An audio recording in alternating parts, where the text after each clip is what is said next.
This is a short lecture on the book of Obadiah, which is a prophecy against the kingdom of Edom.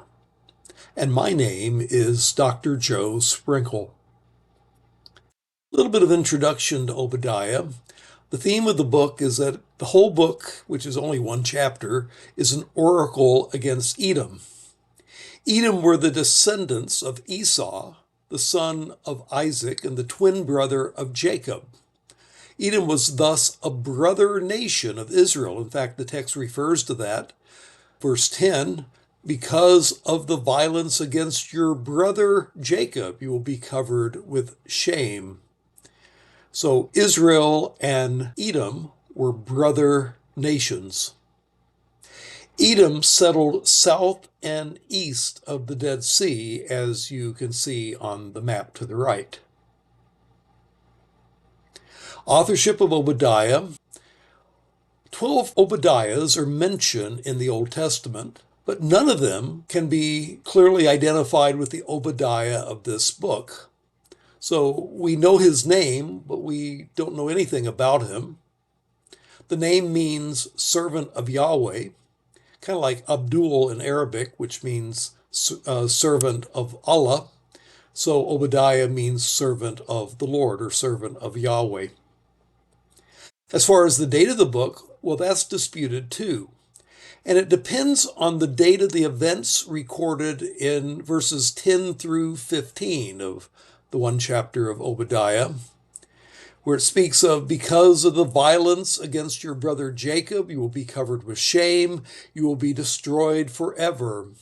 On the day you stood aloof while strangers carried off his wealth and foreigners entered his gates and cast lots for Jerusalem, you were like one of them. You should not look down on your brother in the day of his misfortune, nor rejoice over the people of Judah in the day of their destruction, nor boast so much in the day of their trouble. So we have to find a time in which Edom was involved in violence against Israel, in which strangers or foreigners carried off Israel or Judah's wealth and entered the gates of Jerusalem. There are a couple of times that are possible times for this. One is in the reign of Jehoram, at which time Jerusalem was invaded around 644 BC. The other occasion is the destruction of Jerusalem in 586 BC. The majority view among scholars is that probably 586 BC is the date that is being referred to.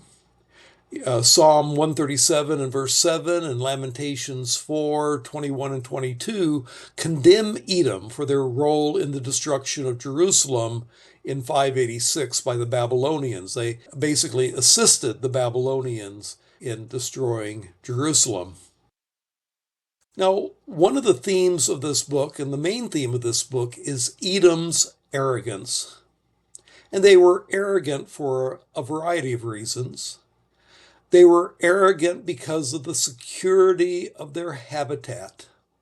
The pride of your heart has deceived you, it says in verse 3. You who live in the clefts of the rocks and make your home on the heights, who say to yourself, who can bring me down to the ground? Edom was a mountainous region and hard to invade. You can see the mountains of Seir in Edom in the picture to the right. Edom is in modern-day Jordan. Another source of arrogance was their wealth. But how Esau will be ransacked, verse 6, his hidden treasure pillaged. But that treasure gave them something to be proud of. Another source of arrogance was their strong allies. Verse 7, all your allies will force you to the border. Your friends will deceive and overpower you. Those who eat your bread will set a trap for you, but you will not detect it.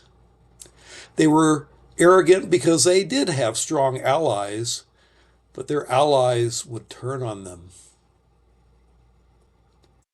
They were also arrogant because of their wisdom, or what they perceived to be their wisdom. Verse 8, In that day, declares the Lord, will I not destroy the wise men of Edom, men of understanding in the mountains of Esau? Now, there was a wisdom tradition in Edom. Eliphaz of Job came from Edom. He was a Temanite, and Teman is in the territory of Edom. And perhaps King Lemuel, who's the author of Proverbs chapter 31, at least the first half of it, may well also have been an Edomite king. So they were proud of their wisdom. Edom, then, is a type of the proud person. Many today think that because they have money and smarts and friends in high places, and that it would be hard to get caught, that they can get away with sin. But they, like Edom, often learn otherwise. Now, because of this sin of pride, Obadiah predicts the coming of the day of the Lord against Edom. And in predicting the coming of the day of the Lord, Obadiah is sharing a theme that we also see in the book of Joel. Verse 15, the day of the Lord is near for all nations. As you have done, it will be done to you. Your deeds will return upon your own head. Just as you drank on my holy hill, so all the nations will drink continually. They will drink and be as if they had never been. Now, this day of the Lord is not an eschatological day of the Lord, but rather it is a historical judgment that came upon Edom before New Testament times. We can trace the fulfillment of Obadiah's prophecy, first of all, in Malachi chapter 1, where it talks about how Edom would be devastated. And in fact, by the time of Malachi chapter 1 and verse 4, roughly 450 BC, Edom had been crushed and made into ruins. And this was probably by Nabonidus, the last king of Babylon, who was responsible for devastating Edom in his campaign near there in 552 BC. And this despite the fact that Edom had been allied with Babylon in 586 BC in the destruction of Jerusalem.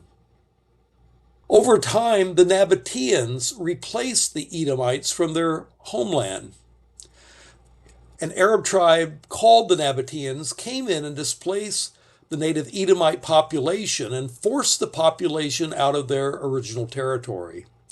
Some Edomites seem to have fled to the Negev in the southern part of Judah and in other southern Judean cities around Hebron near Beth Zur, according to 1 Ezra 4 and verse 50 and 1 Maccabees 4 and verse 61. Over time, the Edomites assimilated into either the Nabateans or into Judah and lost their separate identity. In New Testament times, again, they were called the Idumea. Mark chapter 3 and verse 8 refers to Idumea, beyond the Jordan. Obadiah, verses 19 through 21, speaks of deliverers. And these deliverers are the Maccabees, who in the 2nd century BC regained control of the territory described here. Here's some of the Hasmonean conquests. Judah's Maccabees took the Gilead region around 164 BC, according to 1 Maccabees chapter 5. Gilead region is east of the Jordan River, where my cursor is showing. And then by 153 BC, Samaria was annexed by Jonathan, the brother of Judas Maccabeus, according to 1 Maccabees chapter 10. So Samaria became part of Judah. And then under John Hyrcanus, he ended up controlling most of the Transjordan and even forced the Nabateans, called Edomians or Edomites, to obey the law and to submit to circumcision. Josephus' Antiquities mentions this. And it turns out that King Herod the Great, who tried to kill the baby Jesus, was half Edomian and half Judean. Again, most of the population of the Edomites or Edomians ended up in the southern part of Judah and also north into Beth Zor. Well, anyway, that's a brief presentation of the book of Obadiah, a prophecy against the nation of Edom. And my name is Dr. Joe Sprinkle.